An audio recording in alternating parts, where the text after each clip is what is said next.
Welcome back to From Scratch. My name is Teresa Hodge. I am your host. We have another reentry success story. I'm here with one of my good friends from Washington, D.C. Please welcome Michael Woody. How you doing, Michael? I'm doing great. I'm great. Thanks for having me. Yeah, wonderful. I had the pleasure of meeting you last year Yeah. during one of our hackathons, but would love for you just to introduce yourself to everyone and just, talk about what brings you to kind of the story of reentry success. Yeah. Again, my name is Michael Woody, and reentry to me started. They say, reentry starts the first day that you are incarcerated, and I have served 25 years, and I was incarcerated at the age of 20. I'm born and raised in Washington D.C. I grew up having a experienced instability. So I moved around a lot, went to several different schools, also lived in Maryland. And at the age of 20, I was incarcerated and sentenced to 52 years to life. August the 17th, 2021, I was released under the new bill, the Second Look Act. I was the first to be released under that bill. And so since my release, I've done, several things, starting by being hired to go back inside the DOC to work as the program analyst from a mentorship program that I started when I was incarcerated. Well, I want to just stop for 1 second because you said a lot. And when people tell me that they've done 25 years, it still takes my breath away, right? And I'm kind of glad it does because I don't want to become hardened to this process. But that's a long time, and for you to have been told that you were going to potentially do 52 years to life as a 20-year-old person, and for you today be standing here, in your sound mind and doing all the things that you're doing, I mean, that's huge. So I just really want to just pause for a second and just, acknowledge that amount of time. And, we're going to dig into some of the stuff that you've done, but it was a lot of time for a 20-year-old, you know. So, and you've been home how long? Nearly 3 years, like 29 months. 29 months. So first, welcome home. Thank you. You've done a lot since you've been home. So let's talk about that. You were starting to get into some of that when you said that you were invited to go back into prison after you came home. Yeah. Talk to me about that. Yeah. So because I was one of the founding mentors on a mentor program that provided mentorship, created this therapeutic space for the 18 to 25 age demographic, the very age I was, ripe age of 20, during my time of first being incarcerated. But so having a chance to take my experiences, my mistakes, the wisdom I've gained over the years, to be able to try to shift the paradigm and change the trajectory of some of these young guys' lives, I openly accepted the responsibility to be a founding mentor on the young men emerging over DC jail. As a result from that, my release, I was offered the job as a program analyst. I was asked to to go back inside DC jail to continue to run the program, in which I openly accepted. And from the time you were released from your sentence to going back in was what period of time? It was 3 weeks.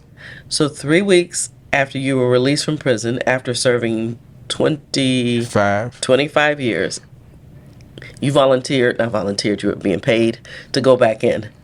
Yeah. What was that like? Yeah. So I get that question a lot, right? and it was like going inside of a burning building, really. But I understood I like to say I was orientated in time and space, meaning that I knew I was going through the front door and I was leaving out that very same door, not the back door. So I knew I was there to do a job. And I understood that I'm there to help, to give back. Even though I was exposing myself to the very traumas that I was up under for nearly 3 decades. And so, again, we look at the issue that's going on as it relates to public safety and how people are alarmed by the crime. It's this same demographic of people that somebody has to step in and kind of like intervene or just try to reach them. And so I saw that need and that importance, and so that's why I You said yes. yep. I applaud you because I am willing to do a lot of things. I am not yet willing to go back inside of a facility. I'm willing to go back like this, but in general, what it also speaks to is we all have different impact, right? And so I appreciate that you're doing Thank it. you. But that was your job when you first came home, but you're no longer doing that, correct? And no longer. Okay. Do you still go back into the facility, Yep, I do. I actually, but more as a volunteer now? yeah. So I still go back inside. They still, young guys still reach out to me. And even the program analyst now who is there reach out to me for guidance and insight and support and my opinion on things. And I'm scheduled to actually go back in the next week or so.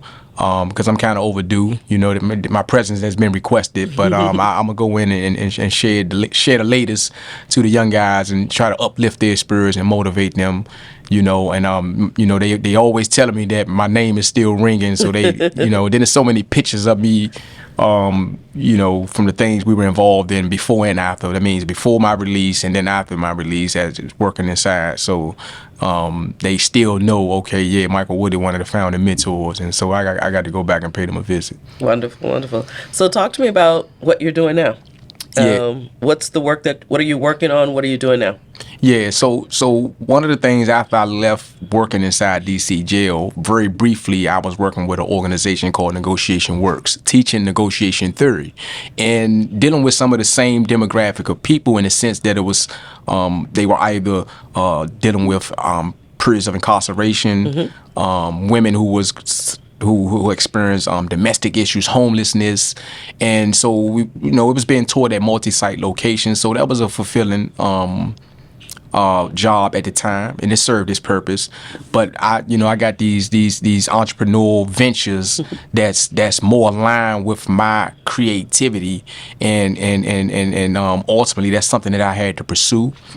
But before I mention about when I share about MADE and what that means, I also started a podcast with a good friend of mine, Joel Castone, who some may have heard his story as being one of the first incarcerated individuals to become elected official while incarcerated.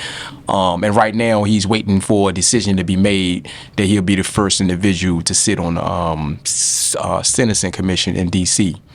That's phenomenal. So let's pause right there for a second. So you and Joel, you guys started you co-founded the mentorship program. Yeah. Yes. Were you both serving life sentences at the same time? At the time? Yep.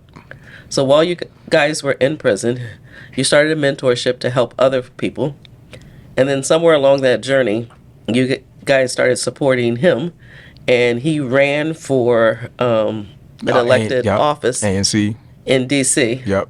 And was elected. I read his story, and I remember watching all of that as it was kind of playing out. So, it's good to see and know someone who's really connected, and you'll have to introduce me to Joel. Would love to have him come and tell his story. I remember seeing something where he said he woke up before count, and I guess the warden or whoever is, the person over the jail that you guys were in, basically he was high profile as a result of the fact that he won the election. Yeah. And prior to that, he wasn't. So yeah, it was kind of an interesting story. Yeah. And so we both got a podcast ourselves. It's called Life After Life. And we that. Yeah, and we've been working closely with the Justice Policy Institute. So that's one venture. But then also one of the ventures that I'm pretty fond of is in its incubator stages. MADE. MADE is an acronym standing for Making a Difference Every Day. I'm also a author of a book of poetry that I have released. It's Reflections of Reality, and so I'm finding a way to kind of intertwine both creative creative, being able to utilize some of the creativity from my poetry and find ways to incorporate that into my brand. So Made. I see it on your T-shirt. yeah. It's make a difference every day. How did you come up with that name? Yeah, so it's interesting how I came up with this name, right? So my book of poetry came out under Made Men, and so I always had the idea to do a offshoot and go into clothing, but I saw that someone had gotten that right. So I said, okay, well, let me separate myself from them because I don't want to. I want to just be. I want to be, unique, right? I want the individuality, and so I said, okay, well, I'm gonna drop the men, and then it's more in alignment with me being able to identify with both genders, so that way I can have clothing for both. So when you think people hear made men, even though men is gender neutral, it's plural, so it includes both. But made now, there's no ambiguity, is no distinction. It can so it can serve both. And then also to align that acronym with who I am. Ultimately, like what I do, making a difference every day can be something as simple as holding the door open for an elder that's coming behind you, or smiling, or greeting someone with a hug. I mean, these are small ways that don't take money to make a difference in someone's lives and someone's life at that given time when that act is done.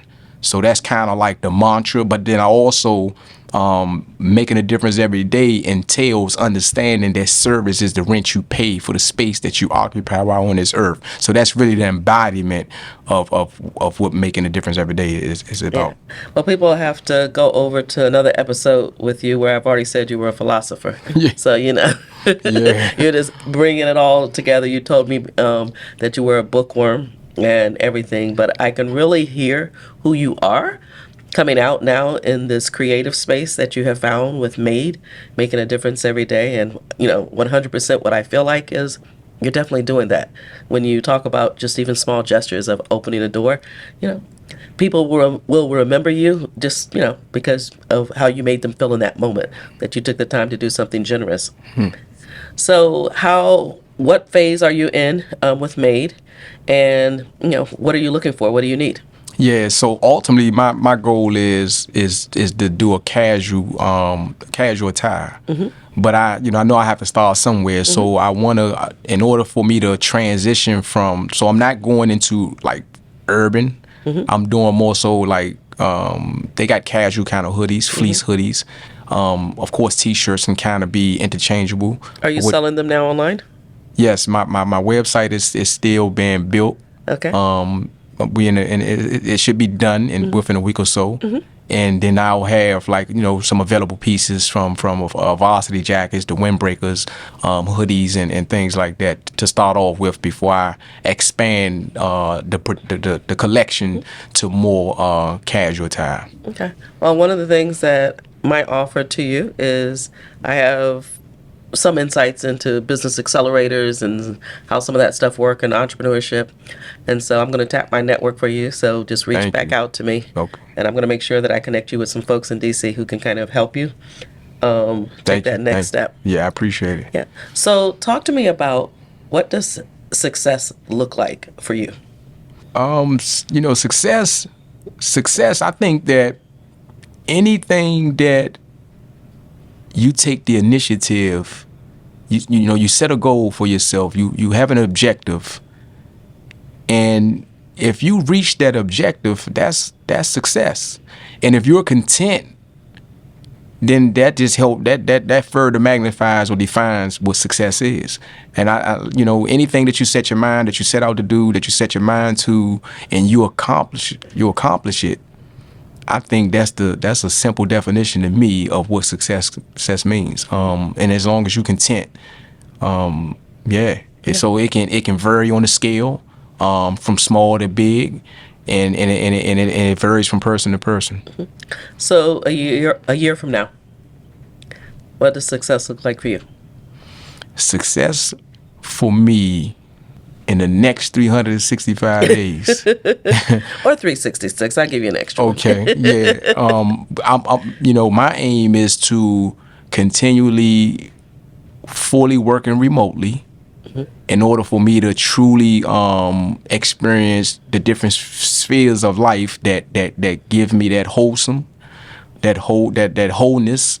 And so working remotely, being able to travel a little more, having my cyber coffee cafe, first one. Well, look at you. You got all kinds of Yeah, entrepreneur stuff you're trying to yeah, do. yeah. So that's yeah, So you that's have a lot of life yeah, that you want to experience. yep.